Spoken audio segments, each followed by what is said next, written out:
Disturbance ஆகும், confusion தேவையில்லாத confusion வரும். மாற்றி எடுத்துட்டோம் அப்படின்னா ஃபேன் சுத்தாது. அதனால் எப்போதுமே ஃபேனில் ஜாயிண்ட் மட்டும் வருது அப்படின்னா அதை கீழ்ப்பக்கமாக வச்சுக்கணும். சரிங்களா? ஸோ இந்த ஒயரை எடுத்துடுறோம். 2 சுற்றி எடுத்துருக்கேன். சரியா? அதை மைண்டில் வச்சுக்கோங்க.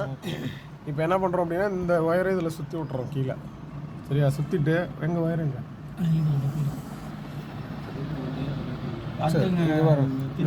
கவனிங்க.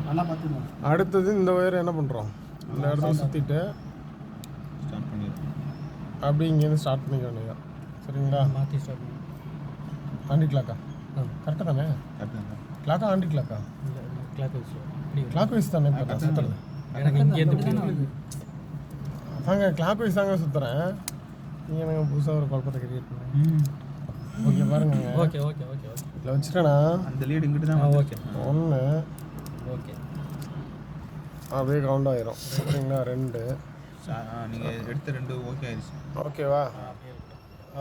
இதில் அப்படியே 2 சுற்றிட்டோன்னா நம்ம அப்படியே ரொட்டேஷன் பண்ணிக்க வேண்டியதான். இந்த 2 ஒயரும் என்ன பண்ணணும் அப்படின்னா இந்த காயில் செக் பண்ணுவோம் இல்லையா, ஸ்டார்டிங் ஆயில் ஃபுல்லாக முடிச்சுட்டு செக் பண்ணுவோம்ல, செக் பண்ணும்போது ஸ்க்ராட்ச் பண்ணிவிட்டு கண்டினியூட்டி வருதான்றதை செக் பண்ணிவிட்டு அதை அப்படியே வச்சுக்க வேண்டியதான். அதுக்கப்புறம் ரன்னிங் காயில் முடிச்சுட்டு அப்புறம் 2 காயிலையும் செக் பண்ணிவிட்டு அதுக்கப்புறம் லீடு ஒயர் போட்டு இதில் ஸ்லீவ் போட்டுட்டு வேலையை முடிச்சிட வேண்டியதான். சரிங்களா? இந்த 2 காயிலும் ஜாயின் பண்ணுவோம்.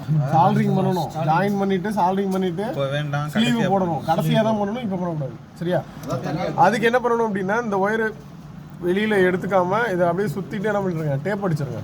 அப்போ தான் எடுக்காமல் இருக்கும், வேறு ஒயரோட மிங்கிள் ஆகாமல். ஓகே சரியா? இந்த காயிலேருந்து எடுக்கிறோம் அப்படின்னா இந்த காயிலேருந்து தான் இருக்கணும். சரிங்களா? அதே மாதிரி எப்போ ஜாயின்ஸ் வந்தாலும் கீழ் பக்கமாக வச்சுக்கோங்க, மேலே வைக்காதீங்க. சரிங்களா? கீழ் பக்கமாக. சரியா? மேலே வச்சிங்க அப்படின்னா லீடு ஒயர் எதுன்றதுல நமக்கே கன்ஃபியூஷன் வந்துடும்.